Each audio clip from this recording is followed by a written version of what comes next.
এই ট্রেনের ছবিটা দেখে কি ভাবছেন? এটা ওই দাদা বাবুদের ট্রেন, যেই দাদা বাবুরা বর্ডারের সীমান্তে আমাদের বাংলাদেশের নিরহ কৃষকদেরকে গুলি করে নির্মম ভাবে হত্যা করে সামান্য তিস্তার পানির ন্যায্য হিসাবটুকু দিতে পারে না। আর আমরা বাঙালি তাদেরকে স্বাধীন রাষ্ট্রের বুক চিরে রেল লাইন দিয়ে দিয়েছি। দেখা যাবে কয়েকদিন পরে তারা নিজেরাই নিজেদের ট্রেনের উপর ডিল ছুড়ে মারবে, আর মিডিয়াতে এসে বলবে আমাদের ট্রেনের নিরাপত্তা দরকার, আর নিরাপত্তার জন্য আমরা সেনাবাহিনী নিযুক্ত করব। আর এভাবে আস্তে আস্তে শুরু হয়ে যাবে দখলদারিত্ব, আর দেশ হয়ে যাবে ওই দাদা বাবুদের অঙ্গরাজ্য। আসলে দেশটাতে দালালে ভরে গেছে। যদি ভয় না পাও তাহলে রুখে দাঁড়াও, দেশকে বাঁচাও, ভারতকে খেদাও। আমাদের মাতৃভূমির 1 ইঞ্চি মাটি সোনার চাইতেও খাঁটি।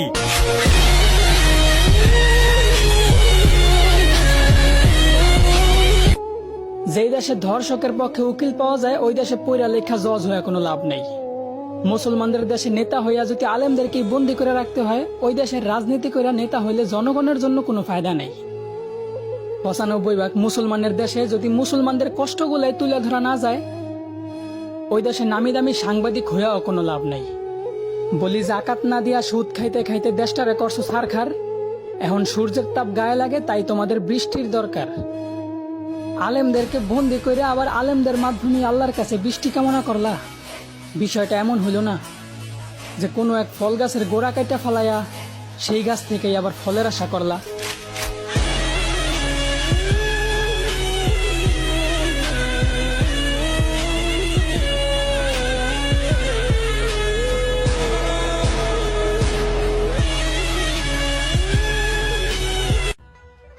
যেই দেশের প্রধানমন্ত্রী একজন নারী, ওই দেশে আজও নারী দর্শন বন্ধ হয়নি।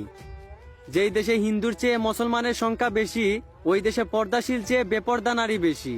এই সমাজে মানুষ আপন মা বাবাকে বিদ্রোহ আশ্রমে রেখে আসে, আবার তারা এই সমাজে মাথা উচ্চ করে নিজেকে উচ্চ শিক্ষিত দাবি করে।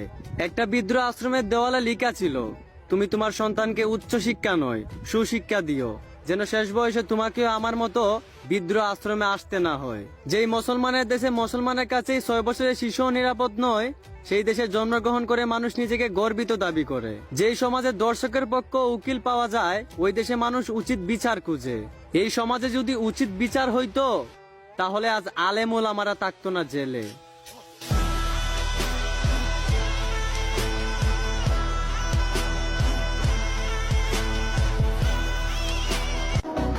রাগ না হলে একটা কথা বলতাম, আল্লাহ তাআলার 1000 প্রেমিককে আমার কমেন্ট বক্সে দেখতে চাই।